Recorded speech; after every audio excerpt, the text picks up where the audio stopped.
God dag, det er Jesus venner på luften igjen.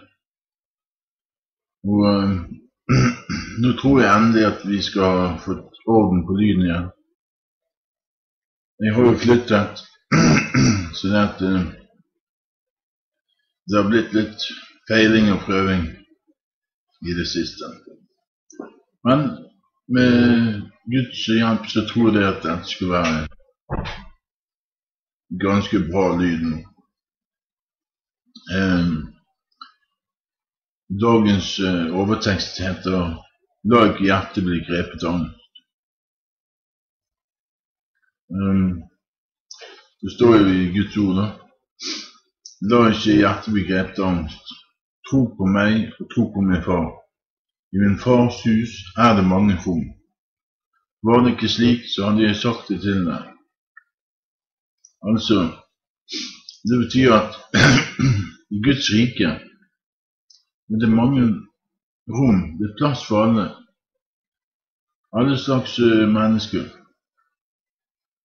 Det eneste kriteriet for å komme inn der i Guds rike, å komme inn perleporten, det er at vi sier ja til Jesus. At vi tror at Jesus er Guds sønn. At vi tror at Faderen reiste han opp igjen til livet, etter at han ga sitt liv for oss på Golgata. Jesus døde ikke, men Jesus utåndet. Han overga sin ånd i Faderens hender. Vi kan ikke helt forstå det, men vi må bare tro.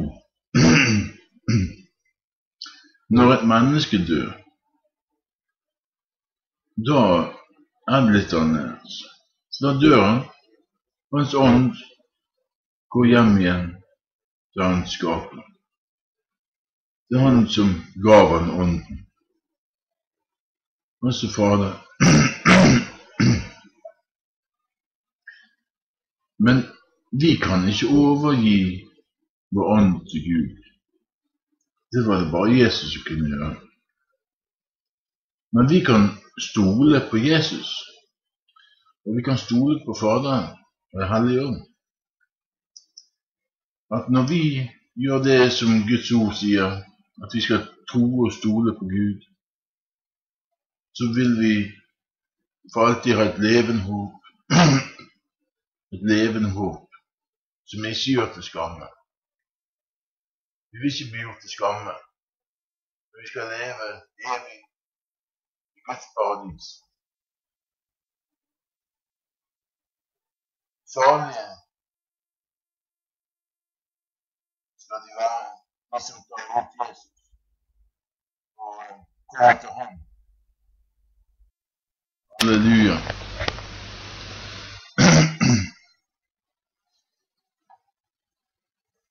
Så kjære venner, la ikke hjertet bli grepet av angst, men la hjertet bli fylt av Guds fred. Be til Jesus at han må fylle deg med sin fred, i sin stor barmhjertighet og nåde, at han må fylle deg med sin fred og glede.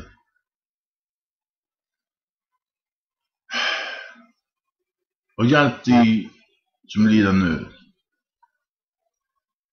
Ikke snu ansiktet vekk mot de som har det vondt, men hjelp de.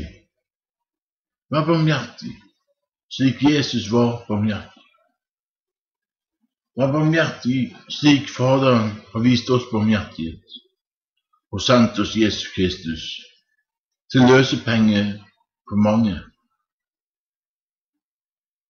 Ja, faktisk har Jesus blitt en løsepenge for alle mennesker, men ikke alle ville ta imot ham. Men den som tok imot ham, gav han retten til å bli Guds barn. Og det er vi, står det. Vi er Guds barn.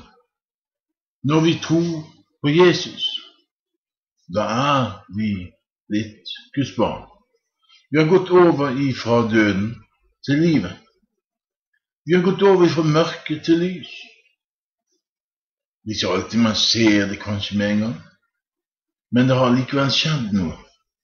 Det har skjedd noe i den åndelige verden. Det har skjedd noe i den åndelige dimensjonen. Men den kjødelige dimensjonen har ennå ikke registrert det like på samme måten. Men når tiden går, så ser man mer og mer og mer at det stemmer. Guds ord stemmer. Det Jesus har sagt, det stemmer. Det som blir profetert over ditt liv, må mer og mer i oppfyllelse. Men du må rette deg etter veien. Du må gå rett frem på veien. Du må ikke ta av til høyre eller til venstre. Du må ikke se på verden og bli blind, eller la deg lure av Satan, som går rundt og brøler som en løve, for å prøve å sluke den han kan sluke. Vi må holde fast ved Jesus Kristus, klippen.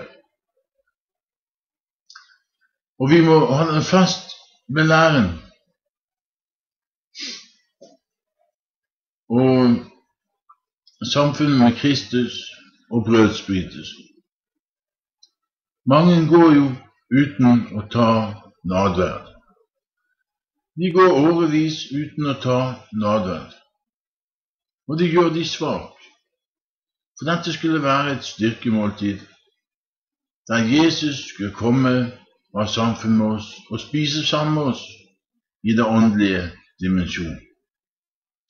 Så vi ser det som vi kan gjøre av kjødelig art, å bryte et brød og drikke kalk, det blir noe åndelig, fordi at Jesus har innstiftet det. Og han igjen har lært det ut av Faderen, at slik skulle det være. Når vi blir lydige mot Gud, da får vi se Guds rike komme nær. Når vi er lydige mot Gud, da er han nær til oss. Når vi holder oss nær til Jesus, så kommer han nær til oss.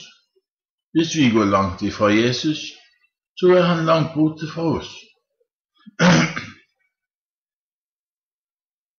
Men Satan kan komme og si, Jesus er ikke der. Han bryr seg ikke om deg, han er ikke der. Men det er bare løgn. For Jesus er der, selv om du ikke skulle føle noe så helst. Så er Jesus der. Han har tegnet deg i begge sine hender. Hvordan skulle han kunne glemme deg når han har tegnet deg i begge sine hender? Hvordan har han gjort det? Jo, han tok imot naglene som du skulle ha.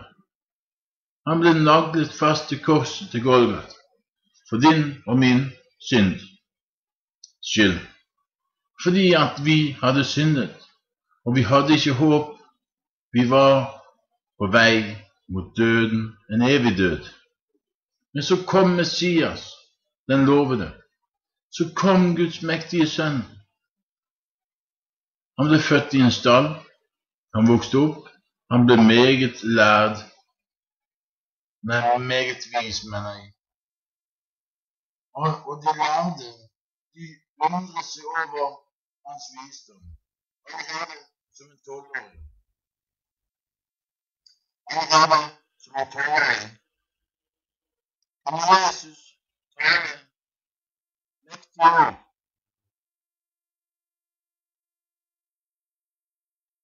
Så det undrer seg over hans lære. Det var ikke slik som det skriftlige fariseerne, men vi møtte med langvarighet. Jesus sa, «Barn sammen, og den barne, barn sammen.» Jesus sa, «Opp den senere barn, det er frisk.» Og straks er barn frisk. Jesus sa, «Jeg skal lage det samme svaret.» Ja, faktisk jeg skulle spørre litt på hva jeg har gjort. Jeg har gått til vår Fader. Jeg har sendt deg talsmann, en hellig ånd. Han skal lage deg til rettferdighet